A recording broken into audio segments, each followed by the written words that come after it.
Muy buenas tardes, queridos hermanos, amadísimos hermanos en Cristo. Nuevamente estamos en este taller de tanatología para llevarles a ustedes un sentido de la vida, para pedirle a nuestro Dios que nos consuele en los momentos de angustia y que nos dé la paz que tanto necesita nuestro corazón, nuestro alma, nuestro cuerpo, nuestro espíritu, nuestra familia. Les saluda el Padre Sergio Guevara y agradecemos este día tan importante, miércoles, taller de tanatología. El tema que queremos tratar el día de hoy se llama caos y conflictos después de la muerte.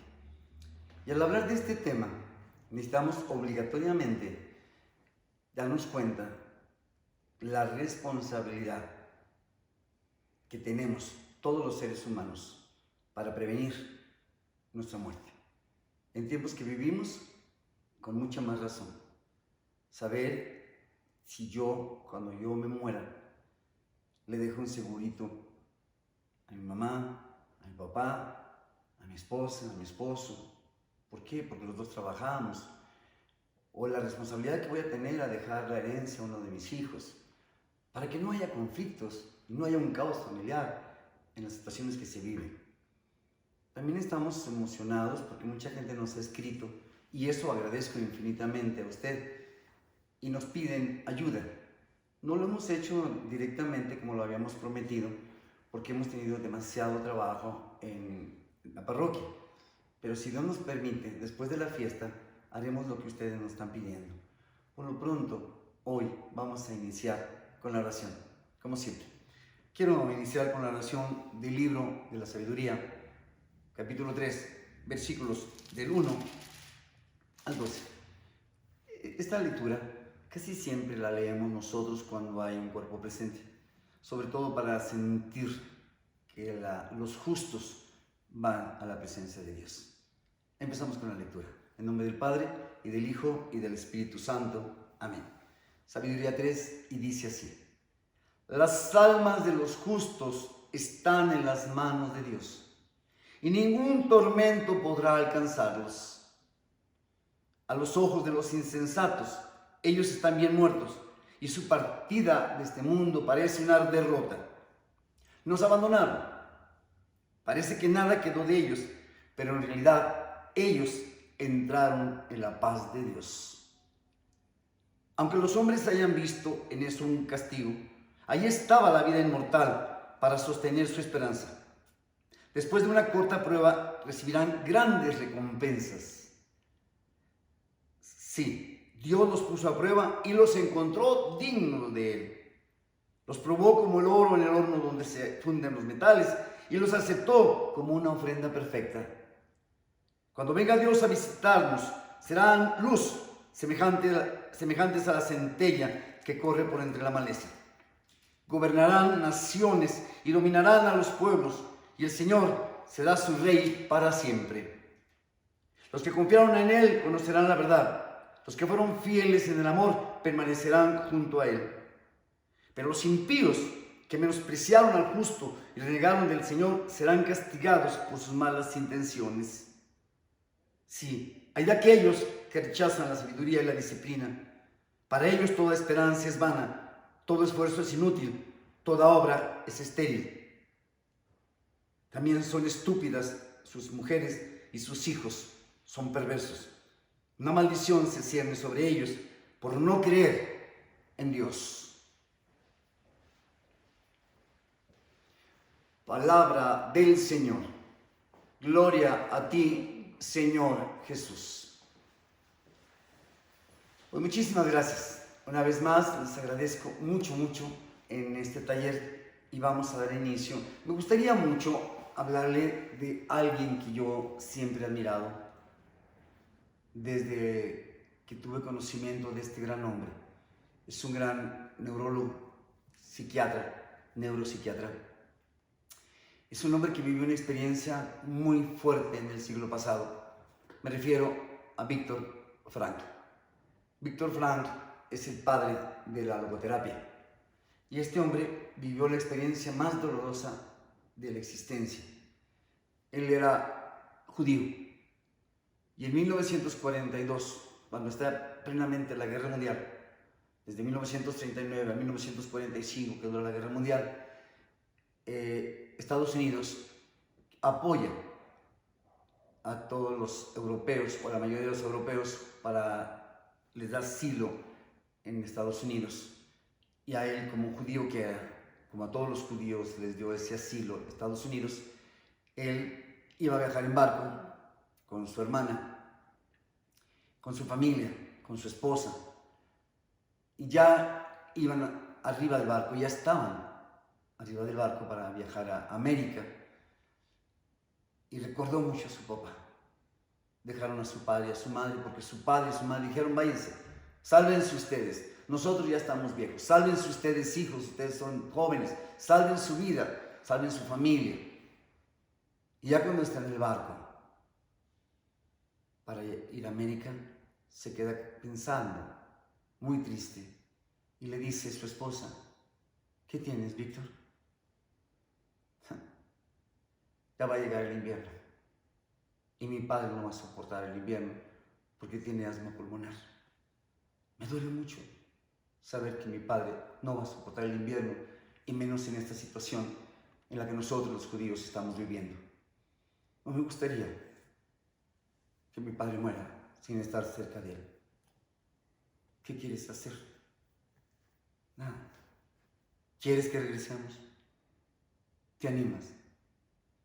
Por ti sí, pero es arriesgar la vida. No me importa. Lo que quiero es estar cerca de ti, Víctor. Y no avisaron a la hermana. Ya iba a zarpar el barco, ya estaban arriba, y se bajaron los dos, ella y él, para salvar él a su padre y a su madre, o al menos para que no estuvieran solos. Cuando pasa esto, llegan al bajar del barco y los apresan, desde luego, los nazis, la Gestapo, los nazis. Se los llevan al campo de concentración, a él, a su mamá, a su esposa y a su papá. Se los llevan a Auschwitz. Y estando allá, viene la tragedia terrible de los 6 millones de judíos muertos. Vio cómo mataron a su padre, vio que a su madre la metieron a la cámara de gases, vio cuando su madre se despedía de él y le decía: adiós, hijo, adiós, hijo. Qué terrible ha de ser ver cuando tu madre se despide de ti y que nunca más la vas a volver a ver, sabiendo él que iba a la cámara de gases. Su padre fue el primero en morir. Se lo llevaron a matar los nazis, y después a su madre.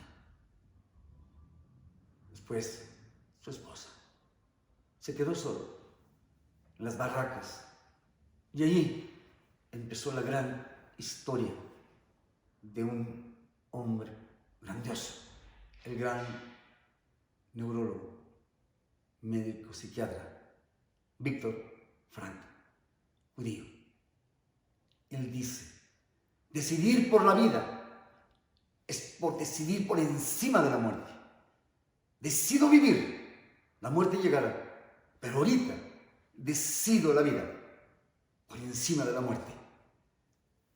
Y empieza la gran esperanza para los seres humanos de que esta vida, o la filosofía existencialista, tiene un sentido para vivirla. Él dice, Víctor Frankl: la muerte solo puede causar pavor a quien no sabe llenar el tiempo que le es dado a vivir. Escuche las palabras. La muerte solo puede causar pavor a quien no sabe llenar el tiempo que le es dado para vivir. Cuando no hay un sentido de la vida, cuando no hay proyectos, planes, cuando no hay esa fuerza poderosa de la voluntad de vivir, ¿para qué vivir? Me causa miedo la vida, me causa miedo la muerte, me causa miedo yo, y por eso. Pero cuando una persona tiene sentido de la vida, jamás la muerte debe de causarnos miedo. palabras de Víctor Frankl. Y él es el padre de la logoterapia. En el libro de él, precioso, se lo recomiendo, se llama El hombre en busca de sentido. Es un libro que lo escribió como en 1952 más o menos. Recopila toda su experiencia.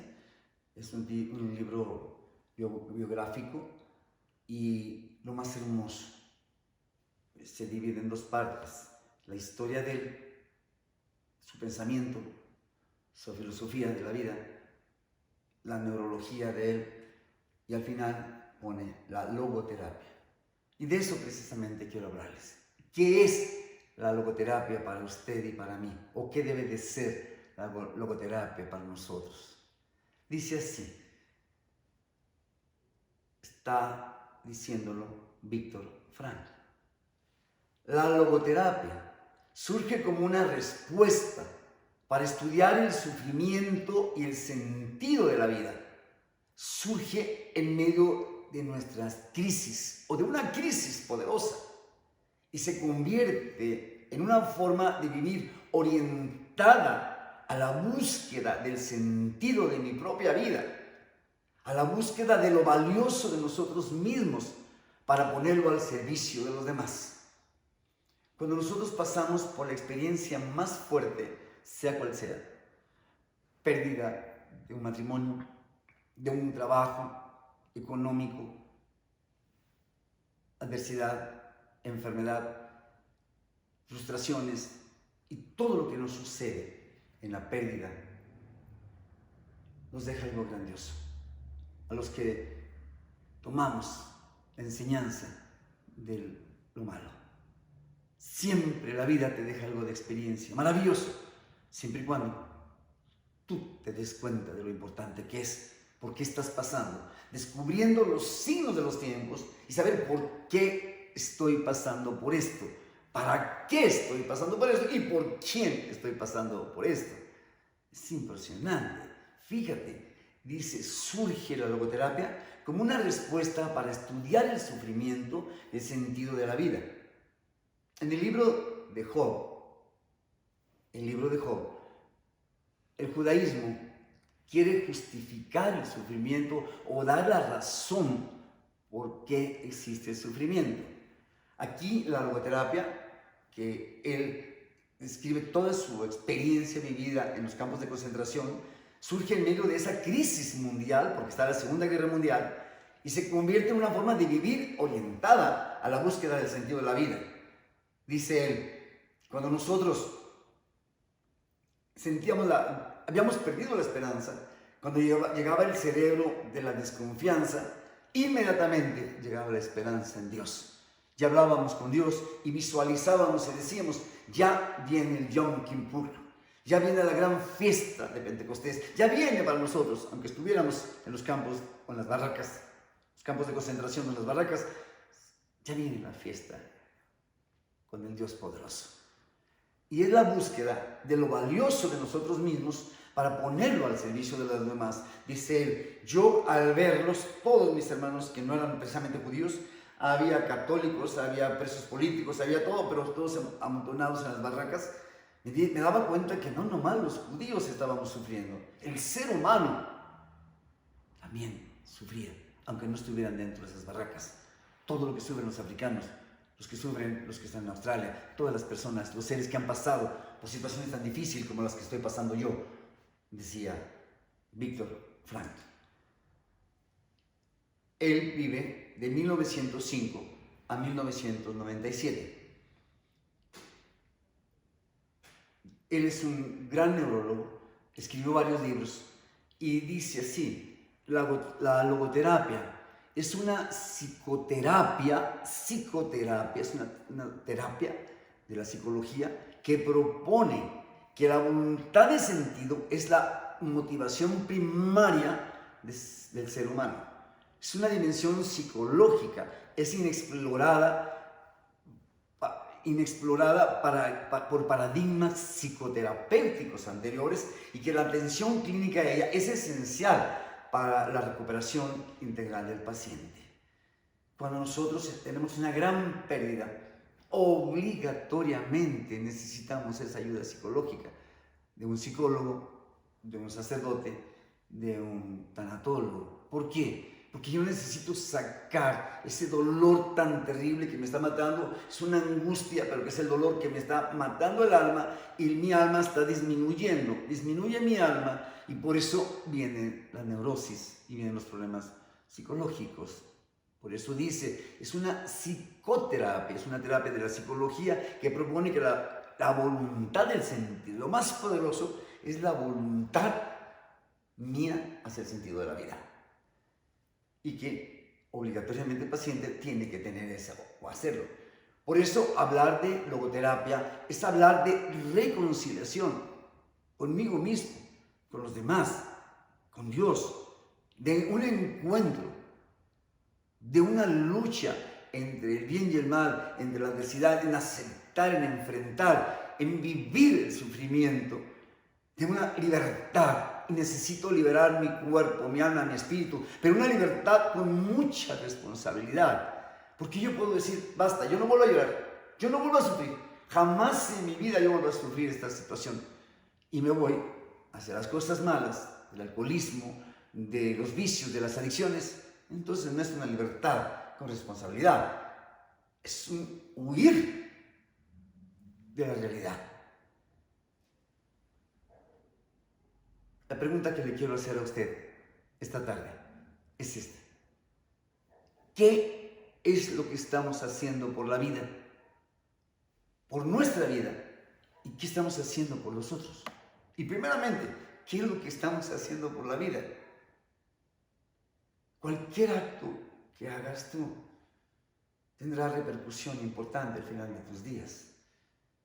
Y ahorita en esta situación que vivimos todos, ¿cuál es tu participación social hacia los demás? ¿Qué es lo que estás haciendo? ¿Qué estás haciendo por ti misma, por ti mismo, para dejar esa neurosis, esa situación en la que estás viviendo? ¿Y qué estamos haciendo por los otros? ¿Y de qué forma está creciendo nuestra vida a través de estas experiencias inexplicables o incomprendibles en el absurdo? Porque nunca pensamos que fuera a sucedernos.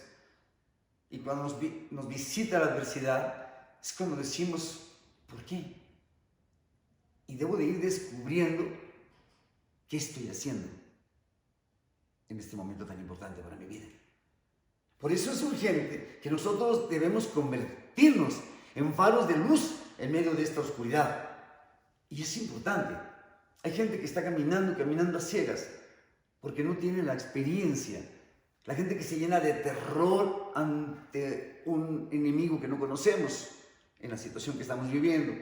Gente que se llena de pánico a través de la pérdida de lo que tanto amaba. Y muchas veces es la forma de morir.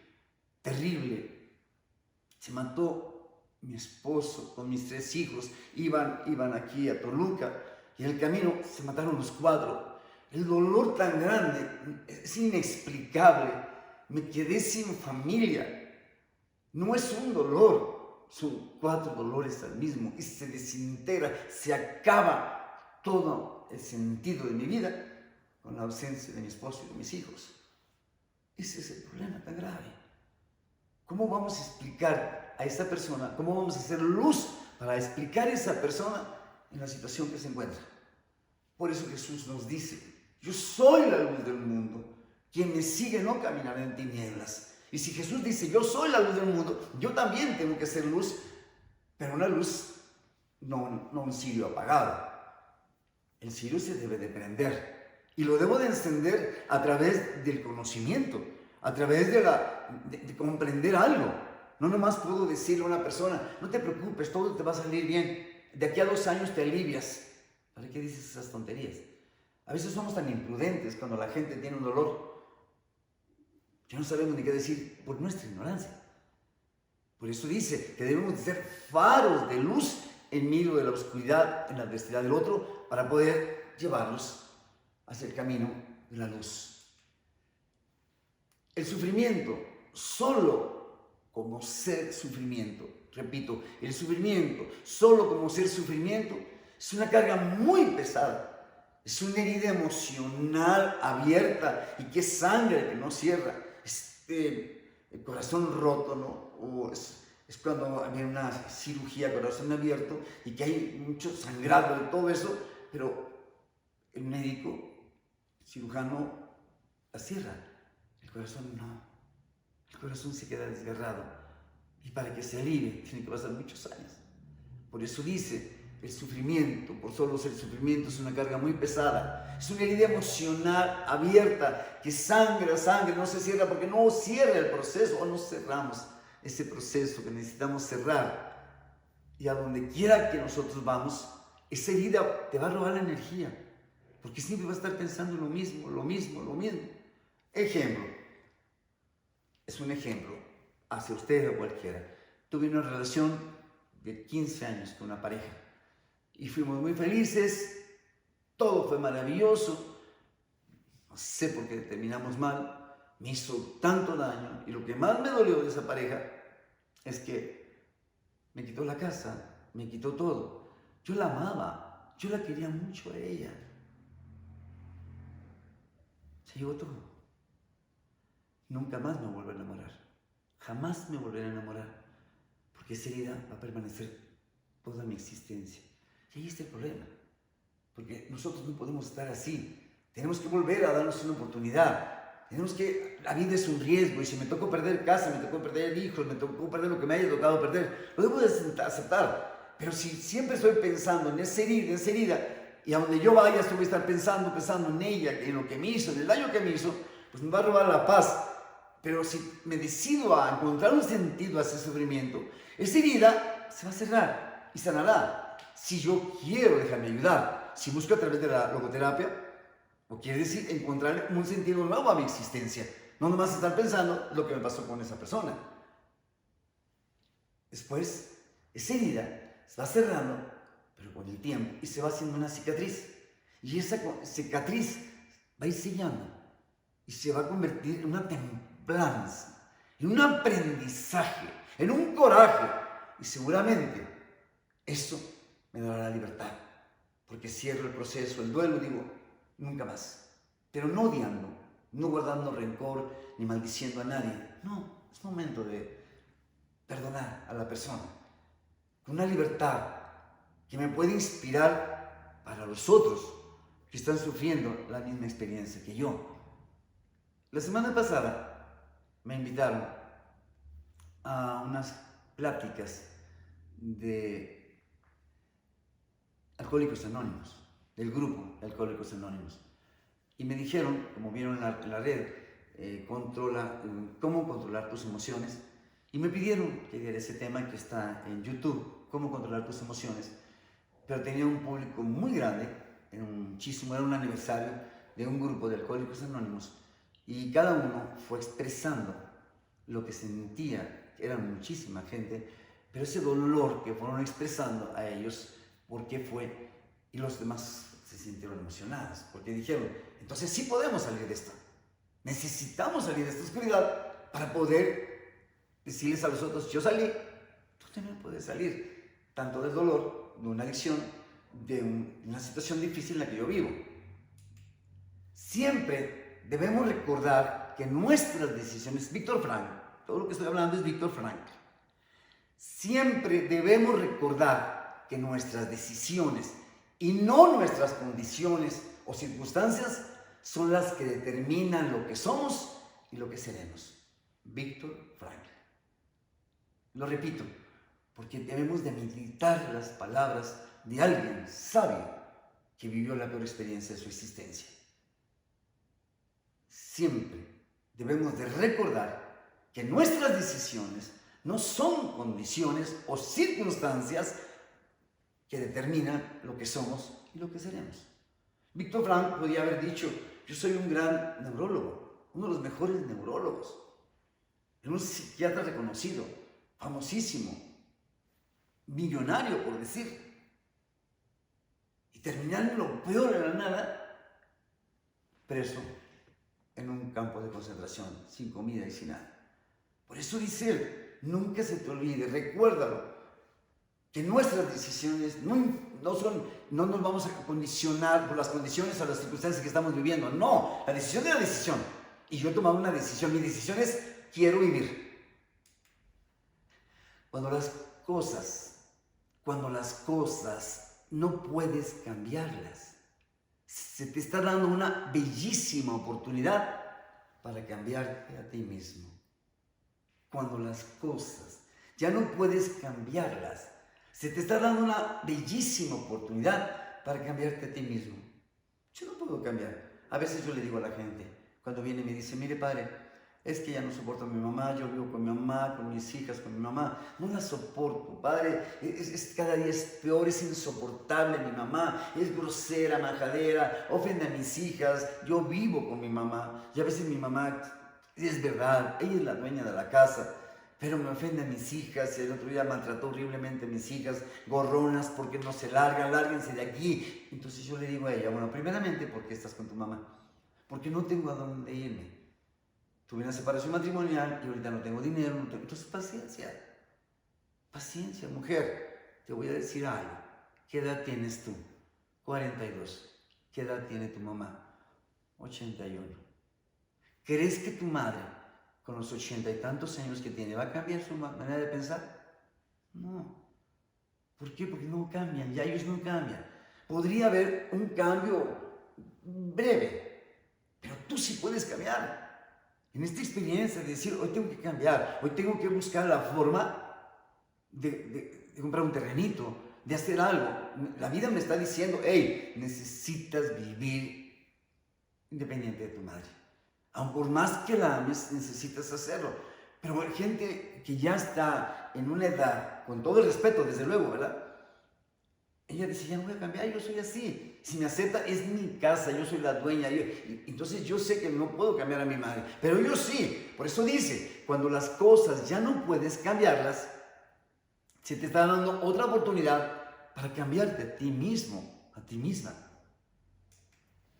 Dice, lo más importante es comenzar a cambiar y hacerlo con pequeños pasos, con mínimos detalles, que hacen un gran camino al encuentro del duelo y al sufrimiento para comprender al otro, aquel que hemos tenido en distancia por resentimiento o por la razón que sea.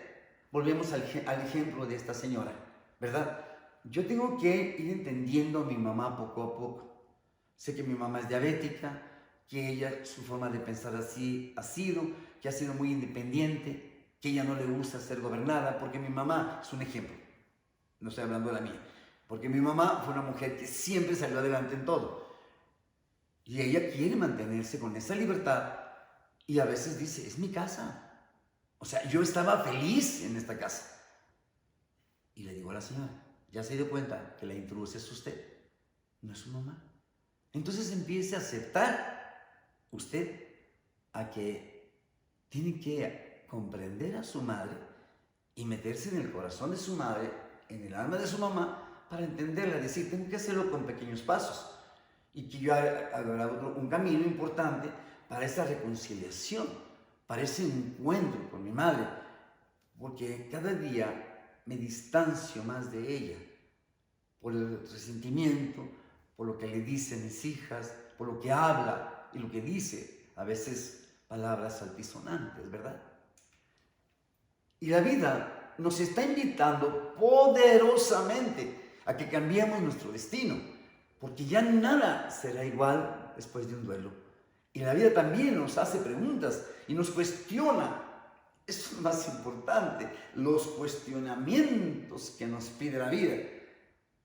Para, partiendo de allí, nosotros encontremos nuestra misión al contrato sagrado de la razón de la vida.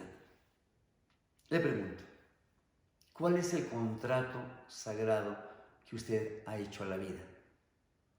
O a su creencia, al sistema de creencias que usted tenga. El contrato sagrado hacia Dios. ¿Qué le prometió a Dios? ¿Fidelidad a mi marido, a mi esposa, a mis hijos? El deber no es una obligación, es el amor transformado en un acto, en un contrato sagrado. Cuando yo vengo a casarme en la iglesia, hago un contrato sagrado, no por lo que firmé, no. Vengo con Dios y le digo, somos dos, Señor, nos vamos tres, vente conmigo. Necesito que este momento importante para mí de mi matrimonio sea algo tan sagrado que estoy seguro, completamente segura, que yo voy a llevarme a Dios a mi casa y que tú te vas a ir con nosotros.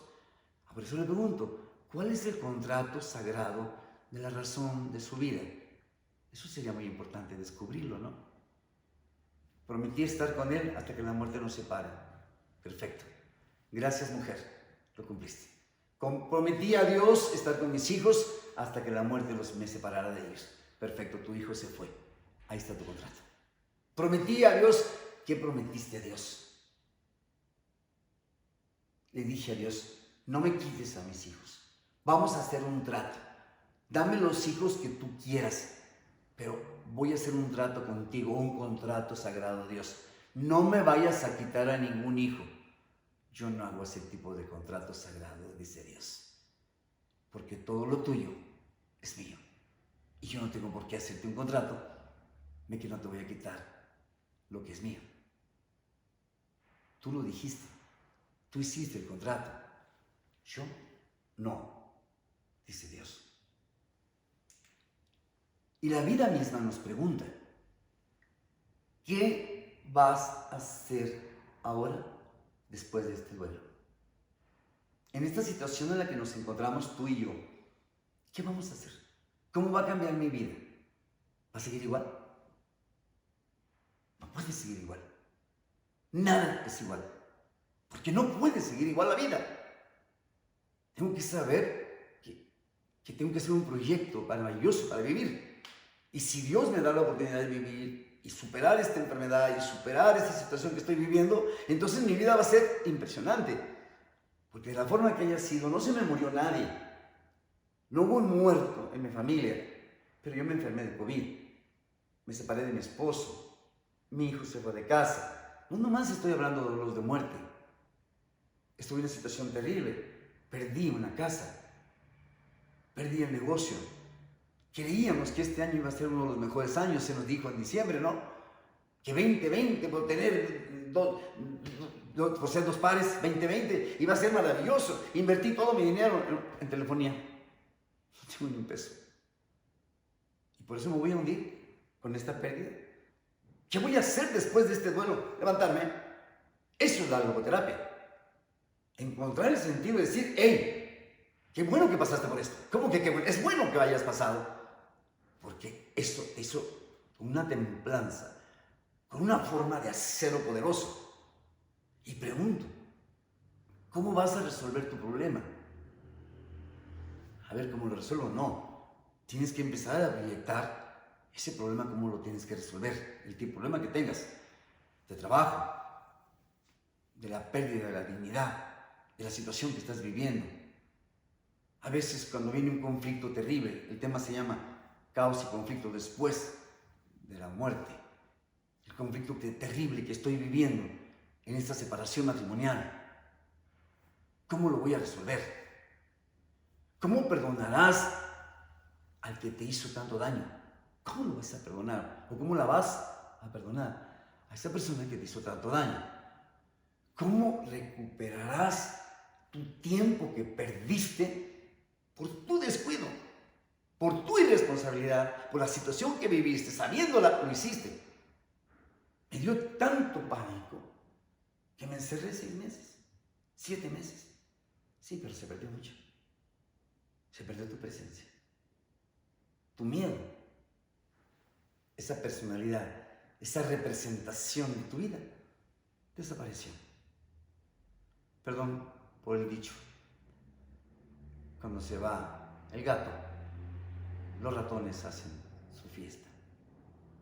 Tus hijos hicieron su fiesta porque tú te llenaste de terror y te desapareciste.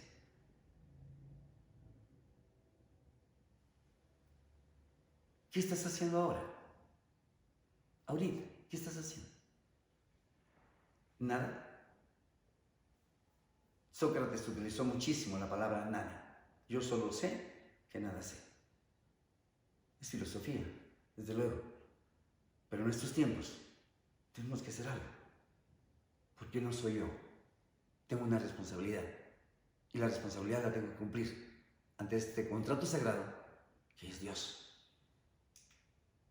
Y para iniciar debemos ofrecernos a nosotros mismos sirviendo para los demás. Ofrecerme a mí mismo, decir, me voy a restaurar. Lo primero que tengo que hacer es restaurarme. Vamos a imaginar. Yo le agradezco mucho a Dios que a mí no me ha pegado esta enfermedad todavía. Si me pega, que Dios me libre. Vamos a imaginar que yo tengo esta enfermedad y me tengo que ir un mes, ausentarme un mes mínimo. Y después viene la elaboración de la restauración, que puede ser otro mes, por mis pulmones, por lo que viene. Muy bien, entonces debo de ofrecerme a mí mismo, amarme, quererme mucho a mí mismo para poder comprender eso, comprender que tengo que tener una armadura poderosa en el alma, en el cuerpo y en el espíritu. Y ya una vez que yo me haya restablecido, ahora sí voy a servir a mi esposa, a mi esposo, a mis hijos, a mi familia, a lo que tengo que servir. Aquí sucedió algo muy terrible. Se enfermó una familia y murieron 6 y quedó la niña más chiquita viva. ¿Cómo va a ser esta niña para restaurarse de 12 años? No puede. Está incapacitada porque es una niña. Pero tú no estás incapacitada. Que no quieras hacerlo, haces otra cosa. Pero lo tenemos que hacer. Por eso dice, para iniciar debemos ofrecernos a nosotros mismos, restaurarnos, curarnos a nosotros mismos para poder servir a los demás, para tener una mejor calidad de vida y una gran reconciliación hacia la vida y hacia los demás. Y lo primero y lo más importante es hacernos cargo de nuestras emociones y aceptar y llamar por su nombre y entender lo que nos está pasando. Yo no sé qué me pasa. La verdad que no sé qué me pasa. Nunca he sabido lo que me pasa, ¿tú crees? Yo no sé lo que me pasa. A ver. Todo tiene una identidad. ¿Por qué estás huyendo del sufrimiento? ¿Cómo se llama esa persona? No, nadie. ¿Cómo se llama esa persona? Pues es mi marido. ¿Qué pasó con tu marido? Pues que me pidió el divorcio. ¿Y tú qué dices? Es que yo le digo, Joaquín, vamos a pensarlo. Debes de entenderlo. Entonces sí tiene nombre, ¿verdad? Tiene identidad. Se llama Joaquín. Por eso dice, aceptar y llamar por su nombre a esa persona o a ese conflicto y saber y entender qué es lo que me está pasando o qué nos está pasando a él y a mí o a ella y a mí o a mi mamá, mi papá, mi conflicto con mi hermano. ¿Qué es lo que me está pasando? Es que yo no sé qué le pasa a mi hermano. ¿Estás segura que no sabes qué es lo que le pasa a tu hermano? ¿O no quieres entender que tú eres la causa de la situación? Porque siempre mi conciencia justificada me dice, es que es mi hermano el que me hace la vida imposible. ¿Será? Por eso debemos darnos permiso para poder solucionar problemas. Pero también nos debemos dar permiso para vivir catarsis. Debo darme un permiso para vivir esta tristeza, esta rabia, esta frustración, esta incertidumbre, esta ansiedad, este resentimiento, esta depresión e impotencia que por más que yo quiero no la puedo evitar.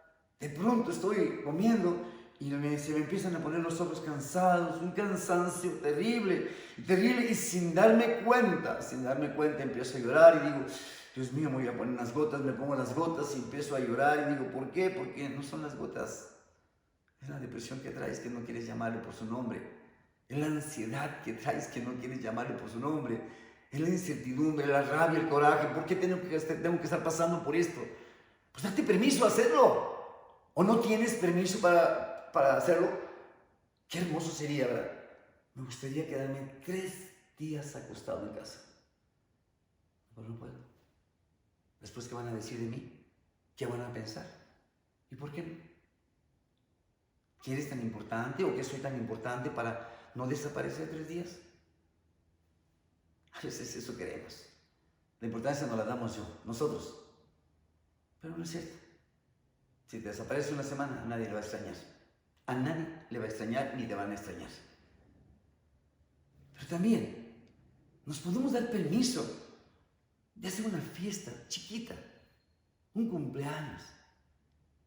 Voy a celebrar mis 60 años. Cuando yo cumplí mis 60 años, estábamos en tiempo de COVID. Y mi sueño era realizar una fiesta grande, grande. Yo, por ejemplo, el Padre Sergio, cuando cumplí los 60 años, me la pasé muy feliz con mi familia, una sorpresa. Pero a mí me hubiera gustado, en mis 60 años, contratar a un grupo musical que se llama Los Sampson, ¿verdad? Los Sampson. Porque me recuerda a nuestra infancia, de nuestros hermanos, de los más chiquitos, de todos nuestros hermanos. Éramos 10 hermanos. Entonces el grupo musical era nuestro coro, todas sus canciones de ese grupo, y no te trae recuerdos maravillosos de tu historia, del desarrollo histórico de tu vida, hasta llegar a donde estás. Es un ejemplo. ¿Y por qué no te lo das? ¿Por qué no te lo das? Por eso también tenemos permiso de estar felices. Y no decir, yo cumplí años y nadie me festejó. No, no se trata de eso. Lo voy a hacer, cueste lo que cueste. Porque si voy a esperar que los otros me lo hagan, no me lo van a hacer. Entonces, debo de darme permiso de sentirme en paz, de no sentir culpa alguna por lo que no he hecho, o por lo que debería de haber hecho, o porque hicimos lo que no teníamos que hacer, o hicimos lo que teníamos que hacer, sobre todo en duelo. Esa es la culpa tan terrible. Yo podía haber hecho esto, debería de haber hecho esto, pero no lo hice, mi amor, por favor. Mi amor. Lo que se hace, se hace.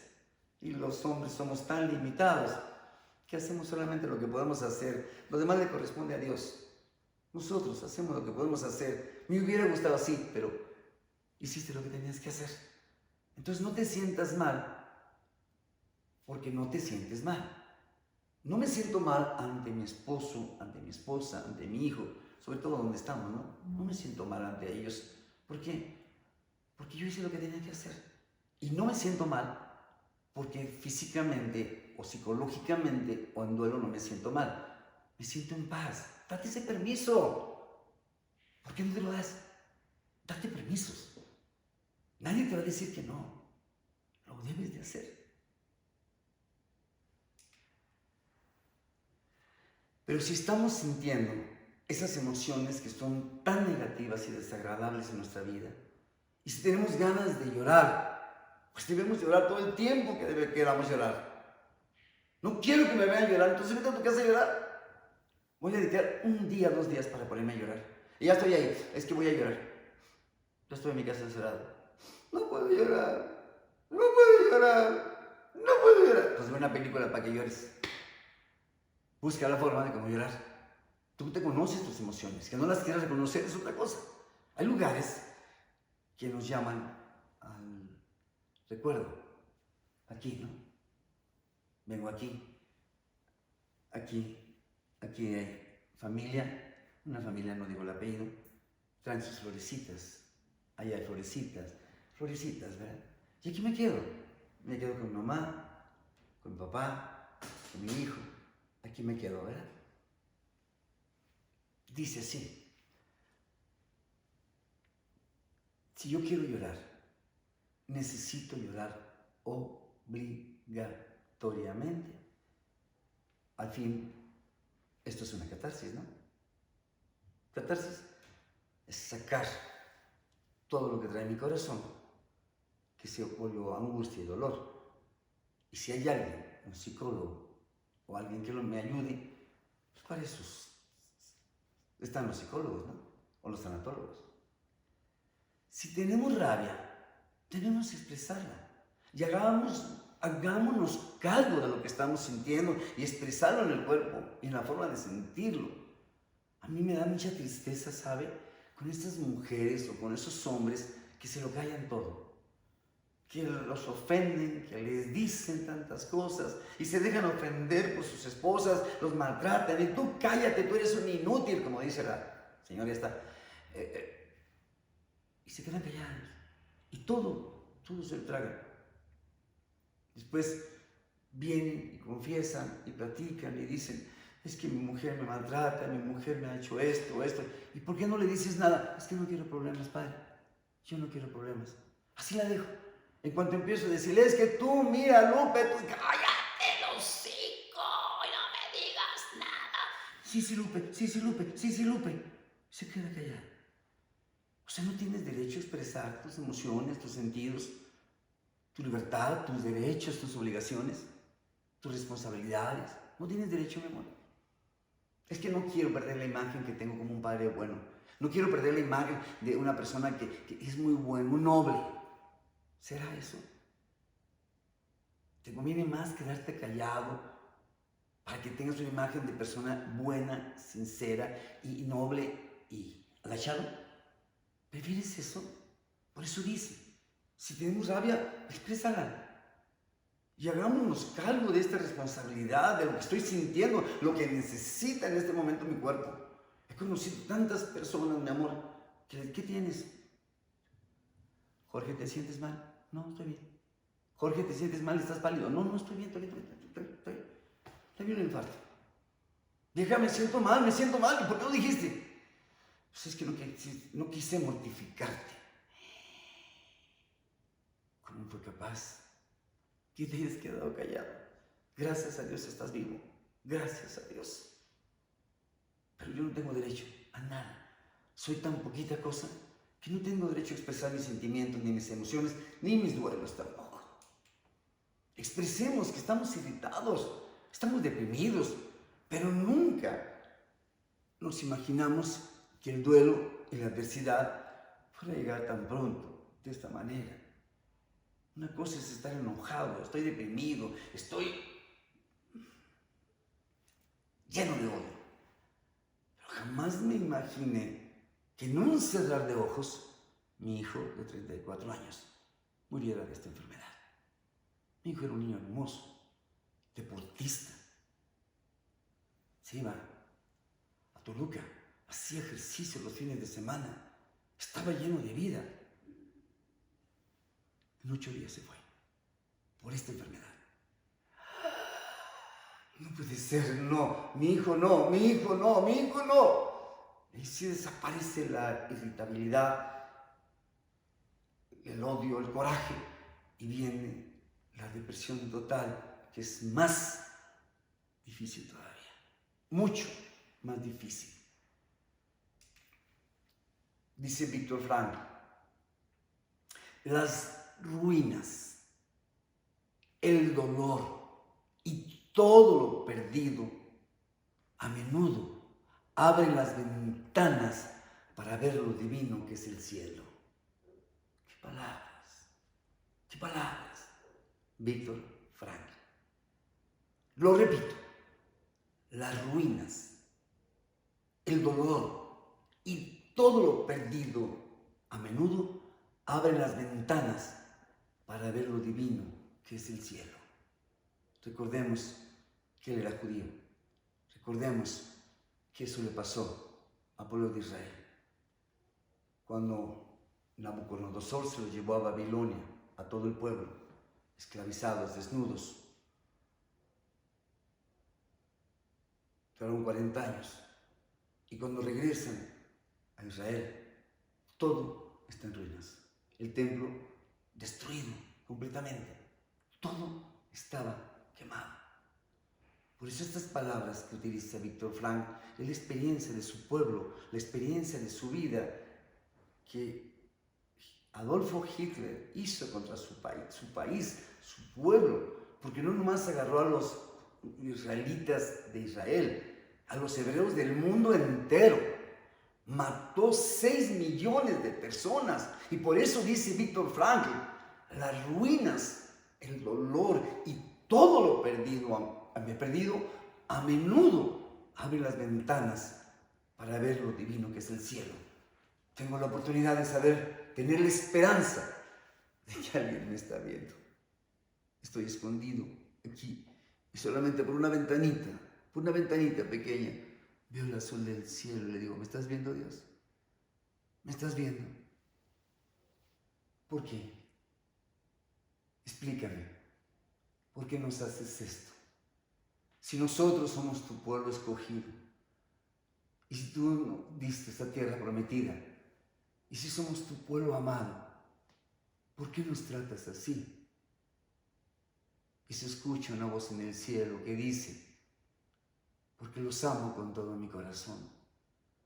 Perdóname, Señor, por pensar humanamente, pero si así nos tratas, ¿por qué no te buscas otro pueblo? ¿Por qué a nosotros, los judíos, nos tenga que pasar tanta desgracia? Para que comprendan y vean la luz del cielo y me busquen a mí en el momento de la adversidad. Las ruinas y todo lo perdido me hace ver el azul del cielo. No me abandones, Dios. No me abandones. No me abandones. No me abandones. No me abandones, Dios. No me abandones, Dios. Víctor Frankl.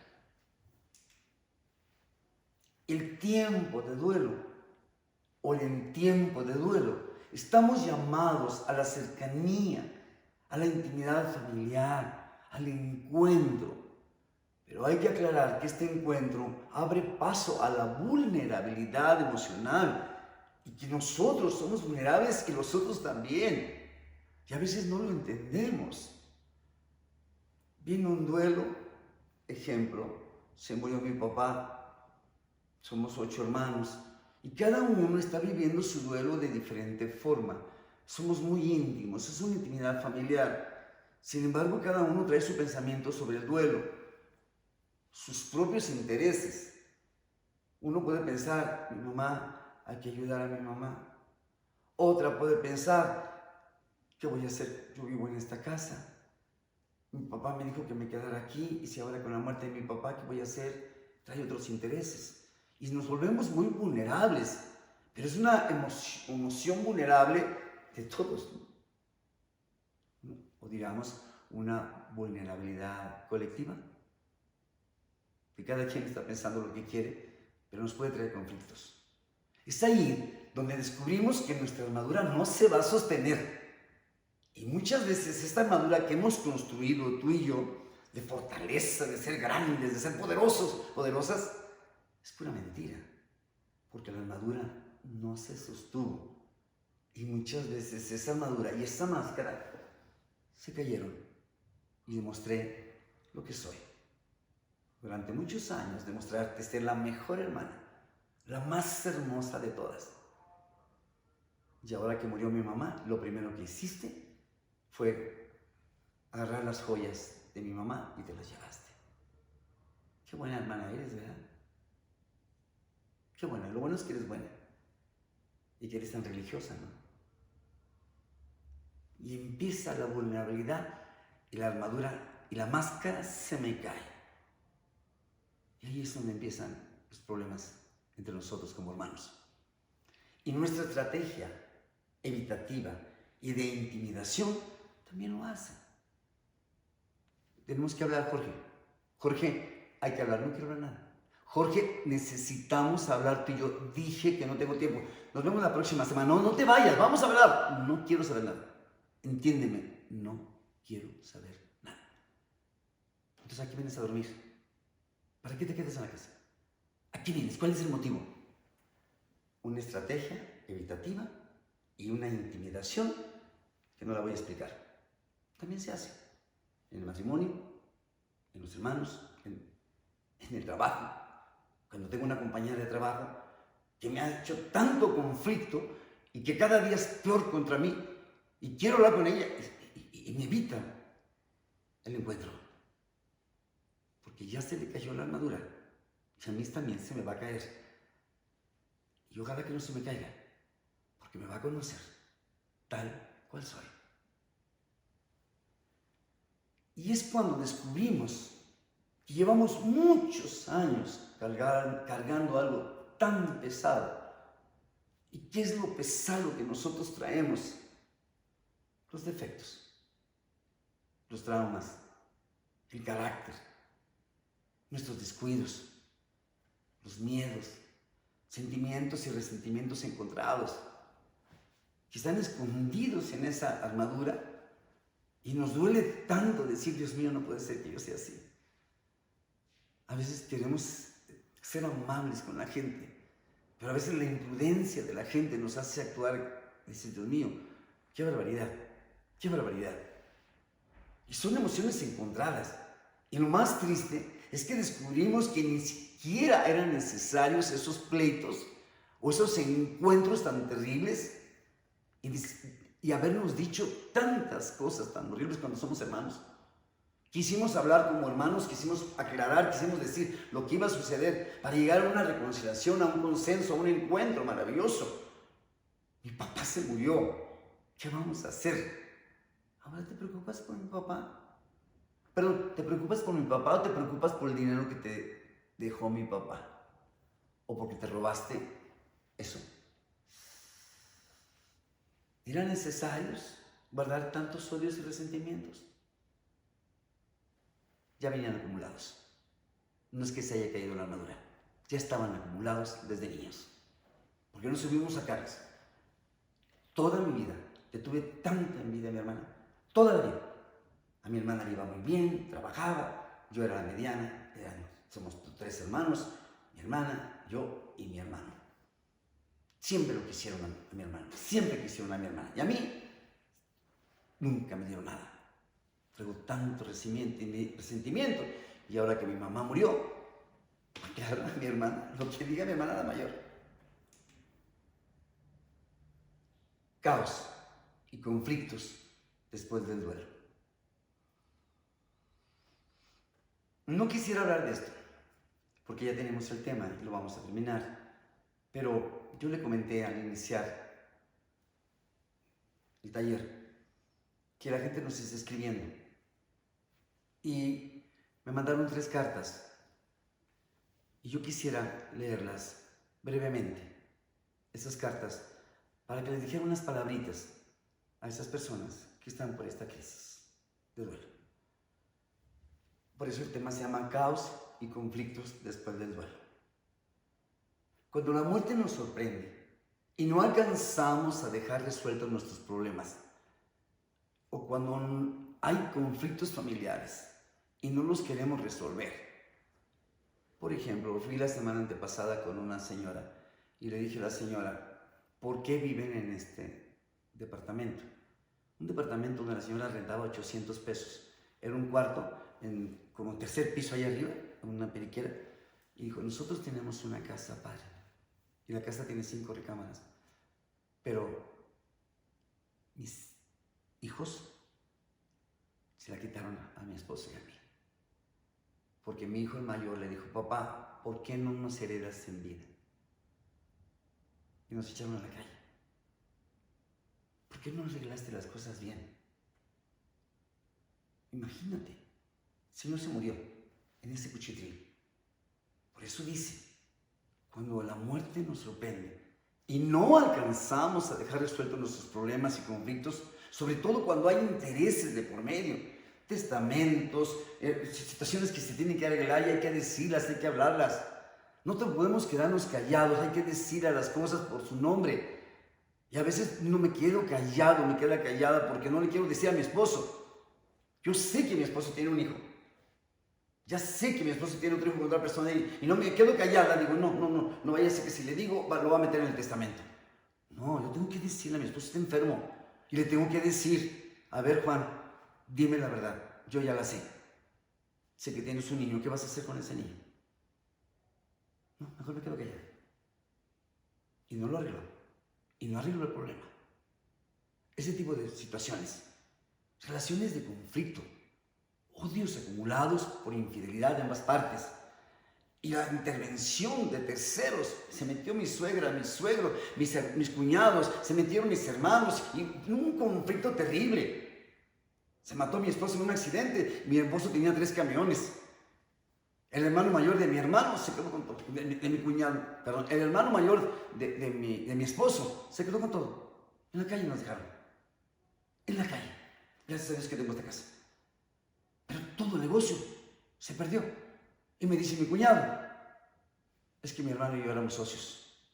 A ti no te corresponde nada. ¿Por qué no lo arreglaron? ¿Por qué no hacerlo por escrito? un papel tenemos que tener.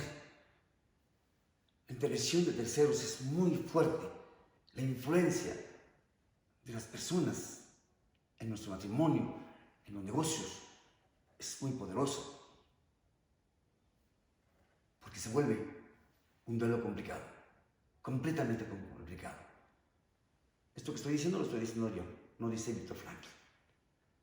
Voy a dar lectura a estas cartitas pequeñas y con eso terminamos. Si me permite, ya tenemos la hora, ya llegamos a la hora. Muy bien, dice así: mi nombre es Gloria Martínez. Mi esposo murió y él siempre se preocupó más por sus padres y hermanos que por su propia familia. O sea, que nunca le importé yo ni mis hijos. Al grado que antes de llegar a casa, primero llegaba a la casa de mi suegra y cenaba con ellos. Cuando yo ya le había preparado cena, porque me decía, prepárame esto, y yo llegaba y él me decía, híjole, ya mi mamá me dio de cenar. Me daba tanto dolor, lo reconozco. Yo le he guardado mucho resentimiento a mi suegra, porque ella nunca nos dejó ser felices. Supuestamente ella tenía otra muchacha que quería que se casara con mi marido. Pero yo dije, no, si mi esposo me escogió, yo soy. Nunca me quiso. Ella me decía, no se te olvide, Gloria, que yo lo parí y yo tengo autoridad total sobre mi hijo. Yo lo parí, entonces no se te olvide. Yo me quedaba callada. Mi esposo murió hace 4 meses de COVID. Fue muy terrible, porque él tenía otro hermano que también murió de COVID. Él se contagió. Y él era policía. Y en su testamento policial dejó como heredera a su mamá. Yo comencé a llevar papeles para arreglar la pensión. Y me dicen que será muy difícil recuperar el 100%, pero lo más doloroso es que mis suegros me dijeron que en diciembre tengo que salirme de su casa, aunque la casa es nuestra. A pesar de que mi esposo la construyó todo, pero mi suegro me dijo, pero el terreno es nuestro, el terreno es mío, así es que nada de aquí te pertenece. Te doy de aquí a diciembre para que no creas que soy malo. De aquí a diciembre te vas de la casa. Y si quieres demandarme, demándame. Pero la casa es mía. Bastantes años duraron aquí, viviendo de gorrones, y por eso se van. En verdad me siento desesperada porque mis suegros me mandan literalmente a la calle. Lo que más me duele es que mi esposo nunca quiso cambiar el testamento policial. Y la pensión se le entregaron íntegramente a ella. Aquí está, señora, la pensión. Una gran cantidad le entregaron. Dije, bueno, si lo merece la señora es la madre, pero la que me corrieron. O sea, no tengo derecho a nada. Voy a luchar, voy a pedirle a Dios que me ayude para poder recuperar algo. Ahora no sé lo que voy a hacer. ¿A dónde me voy a ir con mis 3 hijos? Ayúdeme, Padre, por favor. Ayúdeme, Padre. Mire, señora, primero, cuando nosotros estamos en crisis, no debemos de tomar decisiones. Por nada del mundo, yo le pido a usted que por nada del mundo se salga de su casa. Aunque el terreno sea de su suegro, usted no se salga de su casa. Porque legalmente, como dice usted, ya tiene 17 años viviendo ahí. Y una persona que ya vive 17 años en una casa, y sobre todo que puede comprobar con papeles y todo que usted construyeron la casa, nadie se la puede quitar. Aunque su suegro diga, es mi casa, es mi terreno. Legalmente no se puede hacer porque usted tiene derecho a esa casa. Ahorita sus suegros están llenos de dolor, de duelo. Trate de comprenderlos, porque ellos están viviendo una parte del duelo, como dice Elizabeth Kubler-Ross. La ira, el odio, la rabia por la muerte de nuestro hijo. y buscan culpables. Y como nunca le quisieron a usted, entonces todo la culpable es ella. Usted no lo contagió su propio hermano. Eso no dice nada, ¿verdad? ¿Por qué no decís, bueno, mi hijo murió porque pues salvar a su hermano o por ayudar a su hermano? No, la culpable eres tú, porque nunca la han querido. Por eso le pido que no se salga de su casa. Se lo pido. Llame, venga, yo le voy a dar una cita y algún día, muy pronto, yo voy a tener cita. Vamos a ir a visitar a sus suegros y en nombre de Dios vamos a convencerlos para que puedan soltar a ese hijo que no han podido soltar. No tomes decisiones. Jesús es el camino, la verdad y la vida. Y si Jesús es el camino, la verdad y la vida, no tomes atajos. Por nada del mundo te salgas. Segundo, no tengas curiosidad para el mal. No te dejes influir por las personas, supuestos abogados, que lo único que van a hacer es sacarte dinero y son unos ladrones y no vas a conseguir nada. Tenemos el mejor abogado del mundo, Dios. Agárrate a Dios y dile, Dios, ayúdame. Búsqueme, venga a platicar conmigo. Vamos a ver el siguiente. Carta 2. Carta 2. Me llamo Lucía Jiménez y mi familia es muy tradicional y numerosa. Como dicen, somos una familia muégano. Somos 2 hermanos, pero hace un año mi mamá murió y yo nunca me imaginé que fuera a sufrir tanto por la ausencia de mi madre. Principalmente porque desde que me casé he vivido siempre en mi casa con mi esposo y mis hijos. Lo más doloroso es que mis hermanos desaparecieron de la casa materna después de la muerte de mi madre, porque mi mamá habló con ellos en el lecho de muerte. Cuando mi mamá estuvo muy grave de cáncer, venían a visitarla y ella les decía, nunca lo hizo delante de mí. Simplemente les decía, por favor, si yo me muero, ella se va a quedar con la casa.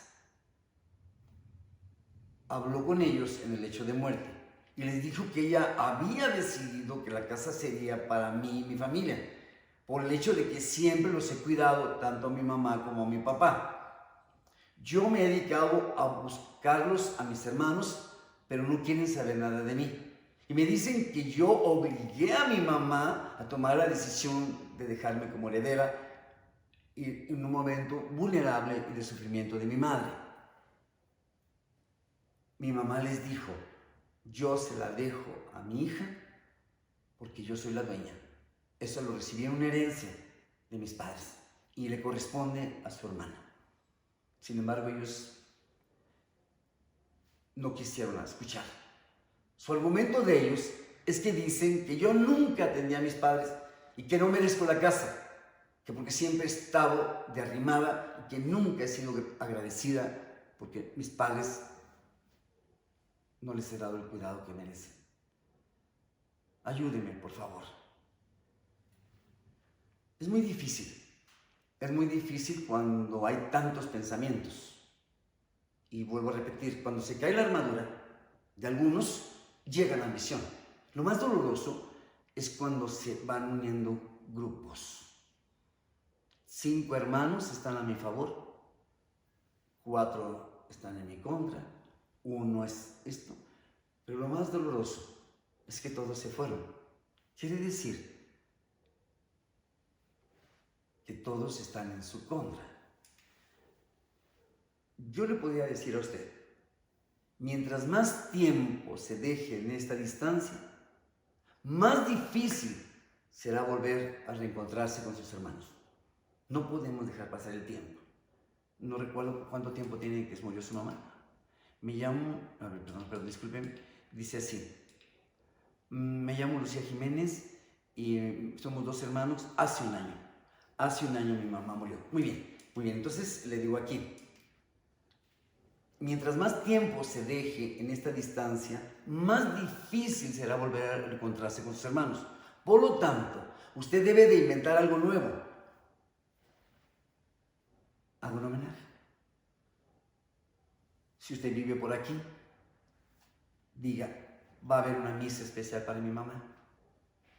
Si ya hizo la misa de año, no creo que la haya hecho porque estamos en COVID, haga un homenaje, hábleles a tus hermanos, pero no lo haga ni por teléfono, ni por WhatsApp, ni por nada. Vaya personalmente y dígale a cada uno de sus hermanos, mande a hacer unas exequias y dile, vengo personalmente a invitarte en el homenaje grandioso que mi madre merece. Y para hacer un homenaje grandioso, tú eres la más importante, hermana. Tú eres el más importante. No vayas a fallarnos. La misa va a ser en la parroquia de Lomas de Cartagena y va a ser a la 1 de la tarde, en un sábado, y va a ser muy bonito. Pero también quiero invitarlos después de la misa, a invitarlos a comer a mi casa. La idea es atraerlos, pero no por ti, sino por el homenaje a la madre. Y tal vez no te digan que no, correrás el riesgo. Pero te lo vuelvo a decir, lo tienes que hacer personalmente. Y si llegas a la casa de uno de tus hermanos y te rechaza, porque si llegas y le dices a tu cuñada, le entregas esta carta a mi hermano, no va a ir. Tienes que hacerlo personalmente. Una reunión familiar, dijimos, una comida buena, y lo más importante, lo hice por mi papá, porque mi papá está muy deprimido. Mi papá se nos está muriendo de la tristeza. Y ustedes nunca les eches en cara, no les eches en cara que no vienen por ti. No, mi papá necesita de ustedes, hermanos. Vayan a ver a mi padre. Mi padre está muy deprimido. Hazlo, Lucía, hazlo. Te va a servir mucho, mi amor. ¿Quieres? Búscame y yo te voy a ayudar. Si vemos que no funciona esto, entonces vete separadamente, con un poco de tiempo, para platicar con tus hermanos. No entregar una invitación, sino ir a pedir perdón. Vengo a pedirles perdón. Separadamente, a la casa donde ellos viven. Pídeles perdón. Perdónenme, perdónenme. Y si ustedes creen que a mí me importa la casa, no. Yo les regreso a la casa inmediatamente. Yo no voy a perder a mis hermanos por un pedazo de terreno. Yo no. Que no te vean ambiciosa, porque no lo eres, desde luego. Pero ellos lo piensan. Entonces, si este es el precio que tienes que pagar por la casa, no te conviene. Porque toda tu existencia te lo vas a echar en cara. Aunque tú tengas la razón, aunque tu madre te la haya dejado, a veces nuestros padres no se dan cuenta de lo que hacen. Por querer beneficiar a algunos, perjudican a otros. Tercera carta, con eso termino. Me llamo Fernando Galván. Estoy muy decepcionado. Estoy en la depresión total. Y en verdad traigo mucha rabia, mucho coraje. Pero es un coraje escondido, porque no lo puedo demostrar a mis hijos ni a nadie. Y mi coraje es en contra de mi esposa. Que en paz descanse.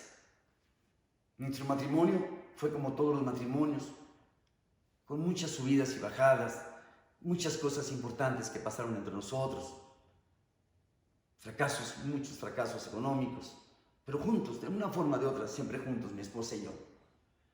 Aparentemente éramos muy felices. Tenemos 5 hijos. Pero hace como 15 años, yo me fui a los Estados Unidos para poder pagar todas las deudas que teníamos. En realidad tenía muchas deudas. En Estados Unidos duré 5 años por allá. Y con el dinero que enviaba, compramos la casa y se pagaron todas las deudas.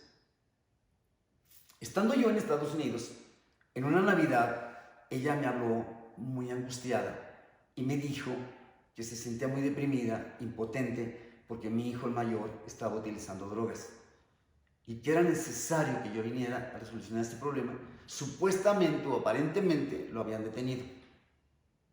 Lo dejaron libre, pero que él estaba muy mal, que andaba con unos jovencitos. De la forma que sea, mi esposa me obligó a venir a México. Después me decía que me extrañaba mucho, que no podía vivir sin mí, que mis hijos lloraban todos los días. Si es verdad, mis hijos me hablaban siempre. Y le dije que no podía, tenía mucho trabajo. Y ella me dijo, está bien, si no lo puedes hacer por mí ni por tus hijos, entonces ya no vuelvas. Quédate allá. Nomás olvídate que tienes esposa y que tienes hijos. Yo te necesito en esta Navidad.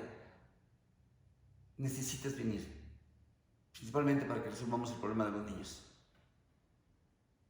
Cuando me amenazó, porque me amenazó, pedí permiso allá. Yo solicité permiso a la empresa en Los Ángeles y logré venir a México por 2 semanas. Arreglé los problemas con mis hijos, especialmente con el mayor. Y mi matrimonio se fortificó a tal grado que mi mujer estaba feliz. Una relación íntima, impresionante. Durante ese tiempo, todos los días, la felicidad de disfrutar a mi mujer. Tenía tanto tiempo sin verla y todos los días estaba con intimidad con mi mujer. Me sentía tan feliz. Me fui contento. Mi esposa me llama y me dice, estoy embarazada. Me dio gusto, la verdad que sí me dio mucho gusto. Y eso para mí fue una inmensa alegría. El nacimiento de mi niña Alma fue la alegría, un regalo, porque mi esposa ya tenía tiempo que no podía embarazarse, o no queríamos embarazarnos, no es por eso. El caso fue una felicidad. Todo fue hermoso. Regresé de Estados Unidos y con el dinero ganado compré 2 camionetas para el servicio público. Y a mi familia no le faltaba nada. Todo era felicidad. Nos había ido muy bien. Y a mi familia siempre le traté de dar lo mejor. Pero yo nunca me imaginé que la desgracia llegaría con el cáncer cérvico-uterino de mi esposa. Y en 6 meses mi mujer se murió. Tal vez no se dio cuenta que ella tenía mucho el cáncer, pero en 6 meses mi esposa se murió. Un día antes de morir, cuando ella estaba muy grave, olía muy feo mi esposa, su cuerpo olía muy feo. Estando en su lecho de muerte, ella lloraba y me pedía perdón, perdóname, perdóname, perdóname, perdóname. No te preocupes, mujer, yo también perdóname. Y nos reconciliamos, perdóname. Pero no me decía nada, perdóname. Bueno, ya tranquilo, ¿de qué quieres que te perdone? Por favor, no me puedo morir, tranquila, por favor, dime que me vas a perdonar. Bueno, ¿de qué quieres que te perdone? Yo sé que me voy a ir al infierno por lo que te voy a decir, pero necesitas saberlo. Fernando, Almita no es tu hija.